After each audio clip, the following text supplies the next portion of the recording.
Hello guys, this is Jack, and today we're going to be talking about The Testament of Anne Lee, starring Amanda Seyfried, Lewis Pullman, Thomasin McKenzie, Matthew Beard, Christopher Abbott, and Daniel Bloomberg, and Tim Blake Nelson. And this is directed by Mona Fastvold, and this tells the story about Anne Lee, a religious leader who started a movement called the Shakers Movement in the 1700s.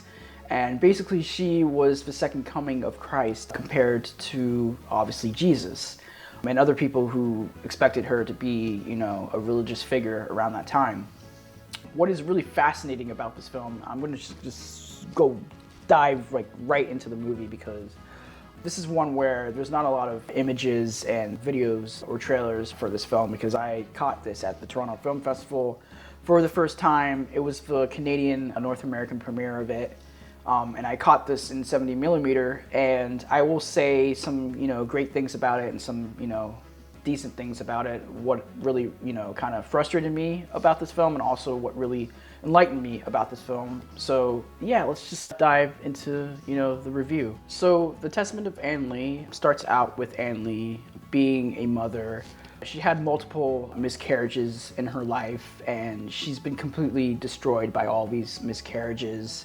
And this kind of leads her into the promised land of religion, where she starts this movement with the purpose of bringing humanity and also wholesomeness to the religion. And throughout the entire film, you have Amanda Seyfried singing with a lot of hymns and kind of respective moments of just clarity. And the music in this is non-traditional, and it isn't conventional where it has the, chorus and then just other verses. It's more verses, and it's kind of expressive and kind of a thing where it internalizes the motivations of these characters, and it's more of just the Testament of Anne Lee, just like that. So you have all this, and then you also have other characters who are doing the same thing. They have their own purpose in life.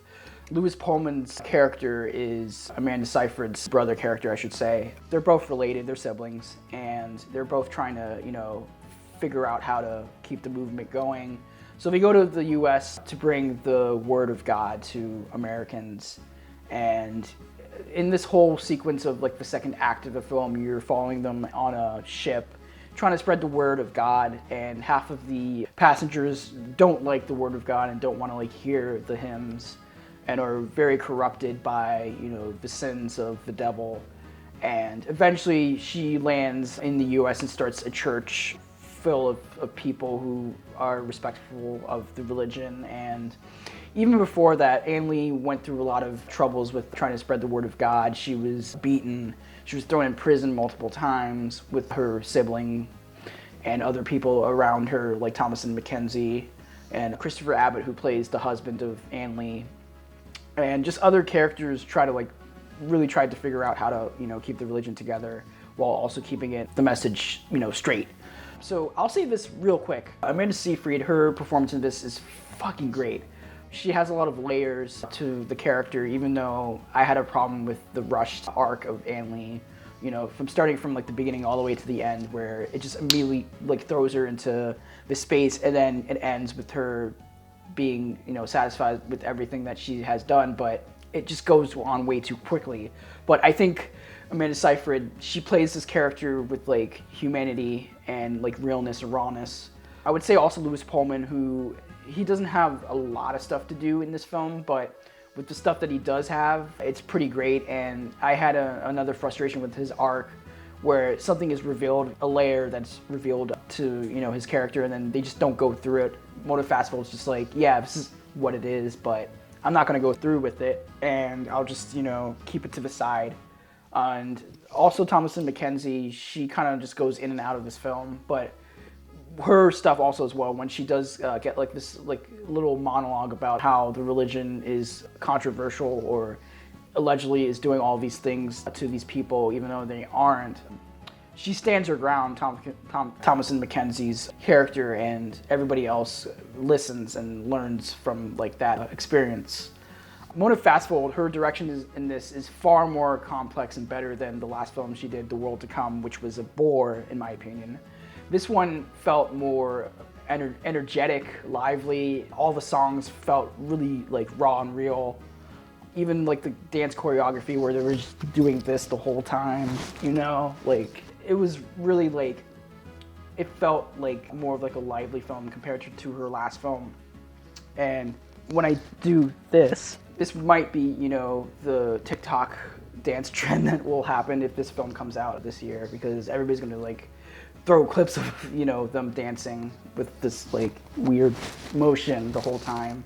But yeah, man, again, the only problem that I had with this film was just the way the story went, where it just like started to like speed run just every single, you know, Wikipedia entry of Ann Lee's life and not have a moment where it just like stops and you kind of like feel more about what Ann Lee was, who she was, and just kind of focus more on just like the darker sides of her life. There are like sprinkles of that in the beginning and then some in the middle and probably most in the end, but even then it's a Wikipedia entry movie.